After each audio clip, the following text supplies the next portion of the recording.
Well, hey everybody.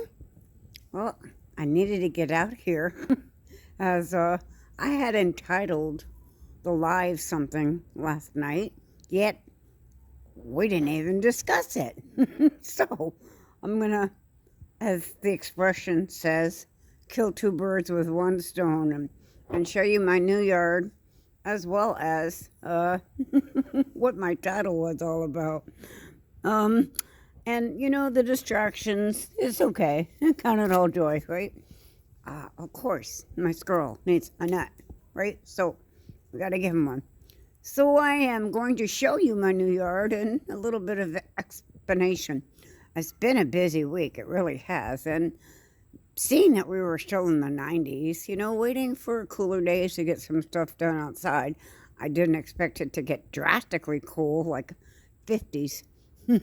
So let's rewind back to last Sunday, and I do remember coming out and sharing that I was feeling better and needed to get to the store because they were predicting that we were going to be having severe storms between 9 and midnight that night. And, well, they're wrong most of the time, but yet my neck and everything else was telling me that this possibly could happen. So seeing the kind of day it was, and I had already, been out here cleaning, doing the best I could, and we hadn't had rain in quite a while, so the plants over there was looking really bad, and anyways, just trying to keep everything alive, and me alive, and the critters alive. So, we had, if everybody remembers, a few years ago, this left side of this tree got struck by lightning and actually landed on that fence over there, and that's why we had to, well, my daughter had to replace the fence, right?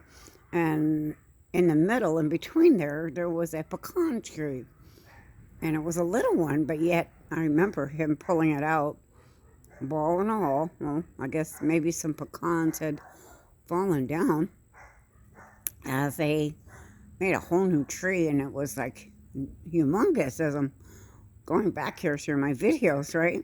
Well, at the same time, that thing going, and the lawn guy is the guy who takes care of all the stuff for my daughter here. He noticed that this tree was pushing the fence in, and he was like, I couldn't figure this out, right? Because he knew they had pulled it out. Well, it just grew another one, so he took that one out as he went around and did the others, and I'll explain there. So what had happened was that I had been sitting out here one day, and I'm sitting over there, and I was sitting there going, wow, and I looked up, and I was like, the tree was probably like a couple feet from my face, and I'm sitting here going, I am really sitting under this tree by faith, literally, because that's how close it was. So I kind of like moved over here to this side, and this tree in the corner over there that you see is not in this yard, but yet the branches were, and they were all dead, and it was horrible. And you all know that I wasn't getting much sunlight back here anyways, or grass or anything else, and that was crazy. So I had mentioned to my daughter that this tree here was like inches away from the house, and it could cause some damage, and that big tree over there was over the roof of the downstairs bedroom. So she went ahead and made an appointment, called the guy to have him come out here to do the trees. Well, last Sunday was when they had the storms coming in, right? And sure enough, I got out there, and my goodness, has it been that long? Where I'm thinking of going to the grocery store. There's a storm coming, and the place was packed. And the shows are low. So we know where all those are, right? In the boats off the shore. Okay. Yes, yeah, they're doing that on purpose. We know that, allegedly. So let's say. So I went ahead, and as I went out there and did all that, it was like chaos for itself. And when I got back in the house, I'm unloading everything, and right at 6:38, I looked at my clock. My alarm started going off everywhere. It kept alerting us that we were under a tornado watch, in other words. All conditions are favorable. And we knew that the storms were coming in. I'm like, but goodness, that's not till 9 o'clock tonight. Okay, we're under a thunderstorm, severe thunderstorm, and tornado watch now. All right. Well, as I came back outside here, it was like so humid. You could cut it with a knife. That's how bad it was. So I proceeded to get myself prepared, just like you do. Ate and everything, and got my flashlights out just in case we needed anything. And sure enough, right on time. This storm came in at 9 o'clock, and talk about straight line winds. Yes, we had 70 to 80 mile an hour straight line winds. Now, I've never seen straight line winds like I saw, like really straight.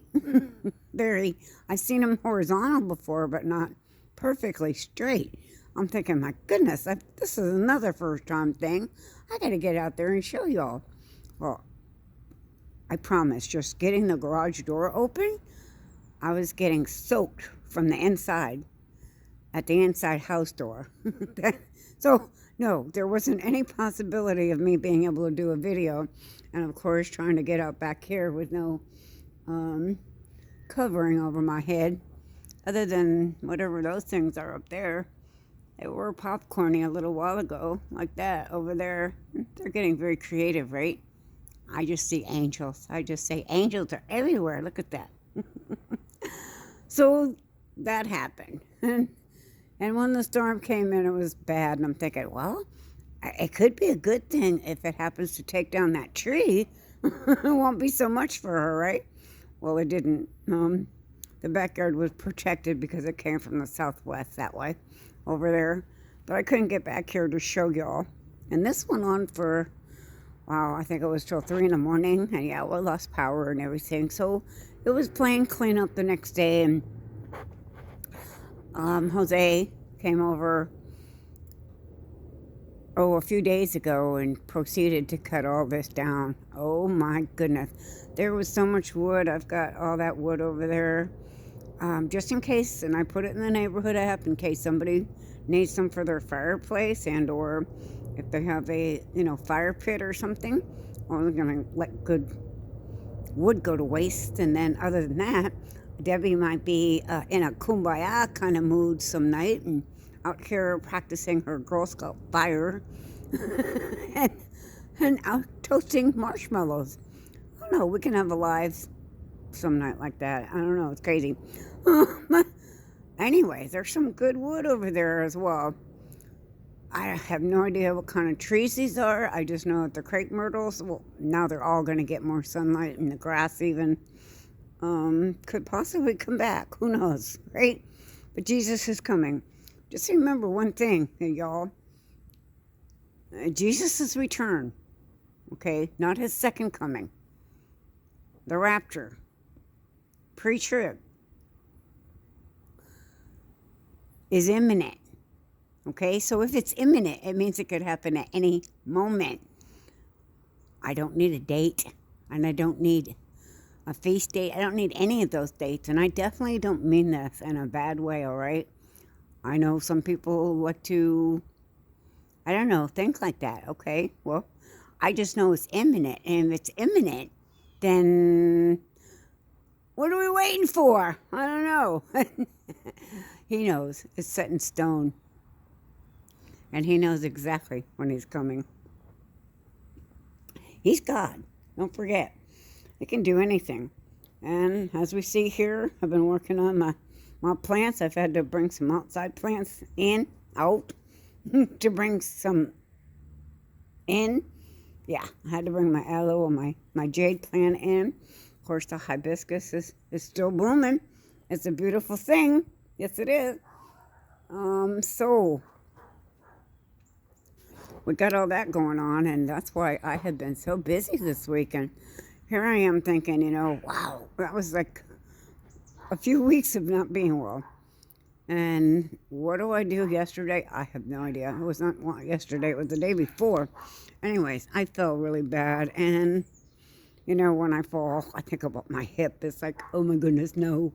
I think I'm okay there. It's my arms and everything else. It looks like I got beat up, but okay, I think I fell into something. Anyway, something caught me, and I was okay. So I do remember crawling upstairs, though, because I wasn't quite sure I wanted to walk. Oh, it's like, I'm one of those types that can just like trip over a pebble. That's okay. I'm alive for a time, just like this. Isn't this amazing? Yes, it is for all of us.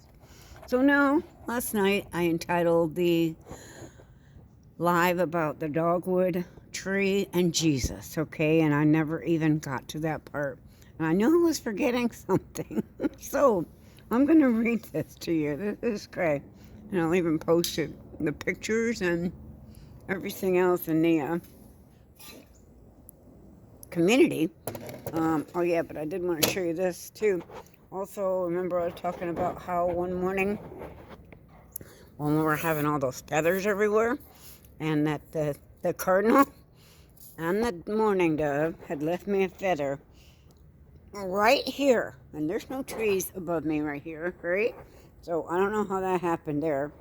And then just a little while ago I went out to throw some garbage, and there's a mourning dove feather right where there is no trees, and right in my front of my door where there's absolutely nothing, and there's an overhang. So I have no idea how it got there, other than Jesus must be thinking about me. That's it. I love it. I think about him all the time, right? Oh, and I know you do too. All right, so yeah, let's read about the Dogwood Legend here. Found this beautiful. I've had this like for so long. I can't believe it's in good shape, but it's called the Dogwood Legend, and I'm sure some of you have heard this before, but it's just a reminder for now. So as beautiful as it is, and it's got a beautiful little legend behind it, and it stands true if you think about it. So it says here, it says the Dogwood Legend. In Jesus' time, the dogwood grew to a stately size and a lovely hue. 'Twas strong and firm as oak branches interwoven, for the cross of Christ its timbers were chosen. Seeing the distress of this use of their wood, Christ made a promise, which still holds good.